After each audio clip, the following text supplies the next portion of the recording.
So in this video, I'm going to give you a walkthrough of the HHR panel. I get a lot of questions about that. And then just show you how I have things set up, what I use and such. All the links will be down below to everything that I use, as I'll say quite a bit of things. And also skip over like the products and such because that's going into way too much detail.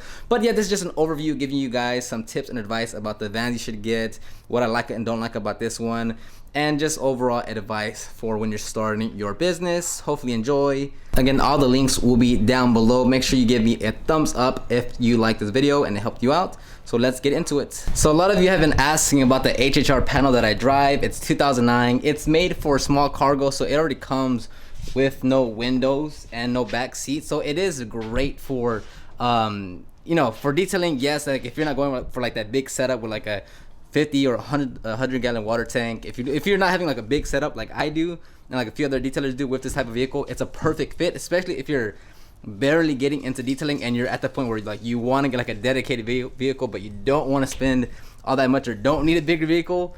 This is great. So let me show you around now inside what I have going on for now. Okay, so I guess this will be like what I have in my vehicle slash the quick a quick overview of the vehicle. So I care like, so tomorrow I have a wash and wax, an engine cleaning, and a full interior cleaning. So I'm packing everything into this very compact vehicle. Now, as I did say, it's great for if you're just starting off, but it definitely gets super crowded after you start packing just a few amount of things. So like, again, I've been using this for 2-3 years now. I've done hundreds of vehicles. I've done full paint correction, full interiors, engine cleanings, 4 to 5 vehicles with this small setup. But I will say, like, it gets very annoying at times when you have to smush everything in there, and it's such a pain. Not a pain, it's just annoying when you have to like Tetris put everything in and then Tetris put everything out, and then always when I'm done with the vehicle on the customer, it just becomes so much annoying because I just throw everything back in there. When I get back to the garage here, I have to like re-sort everything. So that's annoying. So here I have the Harbor Freight Predator 2000. It's like the Honda, which I also have. It works great, absolutely no complaints, highly recommend. It's like 600 in total, highly recommend. I got the Aqua Pro Vac extractor there. It's beat the crap because I do a lot of interiors, so it is just taking a beating. This is a Max Shine bag, which I'll get a grease garage soon.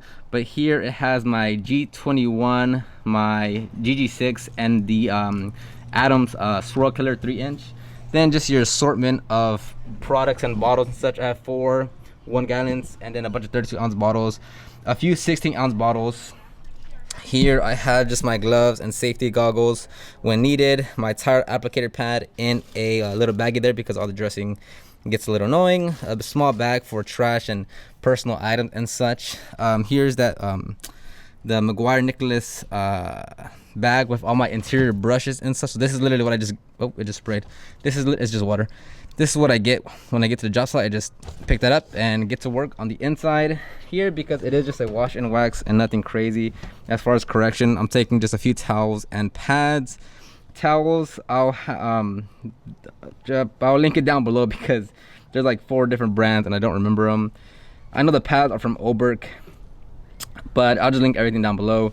This little red bag here, I keep all my towels, all the dirty towels. So like for interior, and literally like we found this bag on the ground at a park, and like now I'm just using it for interior towels. Anyways, this big one is usually like for the interior towels, and then here it'll be for the engine towels.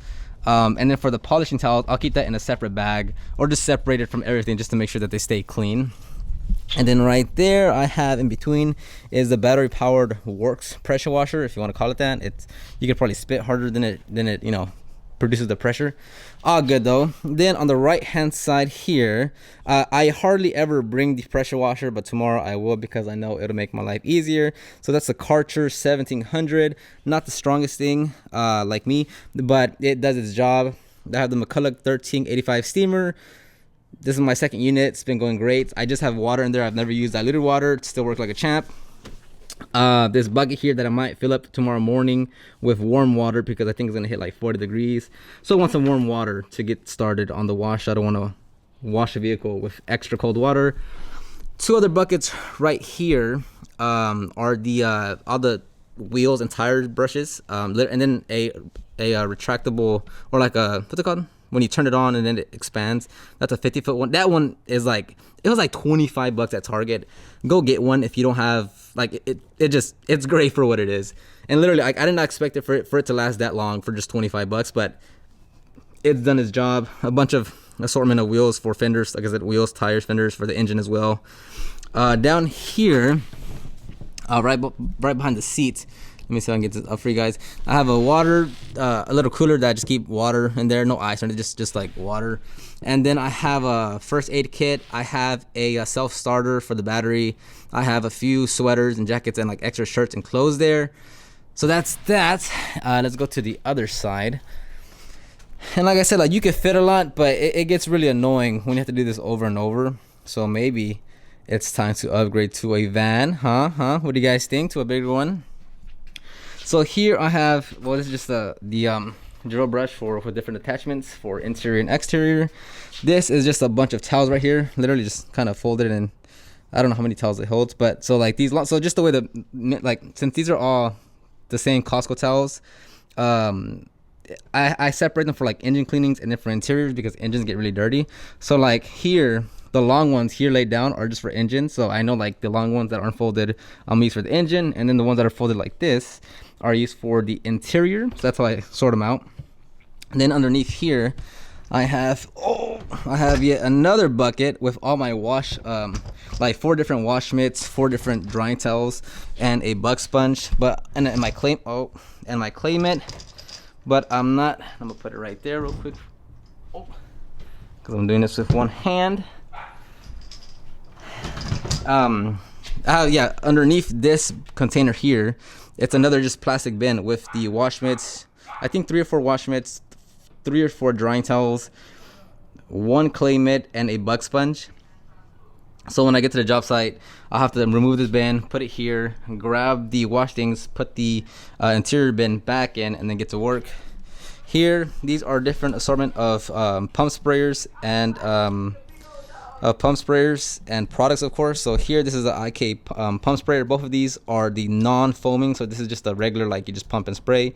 Non-foaming ones. This is Optimum No Rinse as a clay lube, diluted 256 to 1, I believe. Super Clean, diluted 10 to 1, and then Adams Wheel and Tire Cleaning, diluted 2 to 1.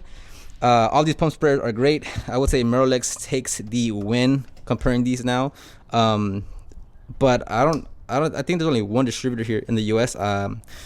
Forget the luxury microfiber store, I think. But regardless, these are all great. I mean, these are fantastic. Both of these I recommend. Then I have a 50-foot electrical reel here. That works great. Then I have another right there, if you can see that. Another 10 to 1 APC, because I use that so often. I've never actually had to use it, but if I do and I run out, there's an extra spare right there already diluted.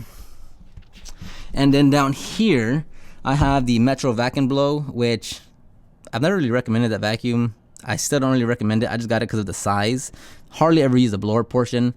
The hoses absolutely suck so bad. So I'm gonna upgrade the vacuum because I just cannot stand the hoses. And then underneath there, if you push the seat forward, I also have a Harbor Freight heat gun, which I actually just like in the last 18 months, I've only used it once, and that was yesterday when I had to remove some decals from a vehicle. So it rarely ever gets used, but I put it underneath the seats. There's other compartment storage here. I don't use it just because, well, actually here I have my first aid kit. I have and actually one more update, my first aid kit is actually right there. Just that little red box, that's the actual first aid kit. Just to clarify, that's actually very accessible. Temperature, like blanket in here. Just things that aren't really like detailing related, but I need them just in case. I store them there. I don't store anything in there because, like, as you can see, I have this big old bin. So I have to push the seat forward, take this out, then open it up, then put the bin back in, push the seat. So it just, that's annoying. That's really annoying. So I don't put anything in there that I need. Like, it's, again, like the first kit is in there. It's not over there. It's actually in here. But, you know, if I need the first aid kit, I'll move it out the way. But other than that, I just keep things that aren't really a primary necessity down there. There's nothing on the other side. There's another container, but on the other end, I don't have anything in there. And then if you see there, that is a 5-gallon water jug. So like In the morning, I will fill it up with warm water if need be. But for whatever reason, if I'm on an apartment or whatever the case, and I just run out of water, there's 5 gallons of extra water right there, ready to go. Hardly ever use it, but it's there just in case.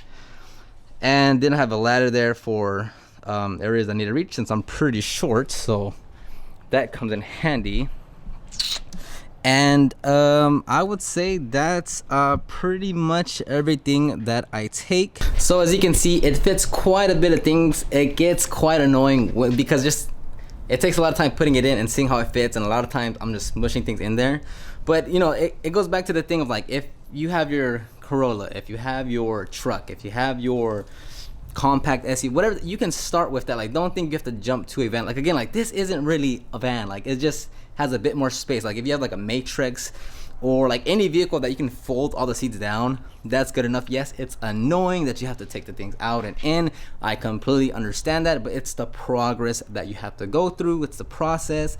So I wouldn't say like, if you're just starting, don't be like, okay, let me look at some vans now. It's you just need it, you know, it helps, but it's not like a complete necessity when you're first starting, because you don't really got much business or things going on. And although it looks like a lot of stuff, you're not gonna, you know, you don't, the bigger the van you get or the bigger the van you want, you're gonna automatically think like, okay, well, I can go bigger, right? Like, if you're gonna get something like this, you might be like, well, I don't need a water tank. And then you see a bigger van and you're like, well, I can at least fit a 50-gallon tank. And then here you might be like, well, I don't need a pressure washer.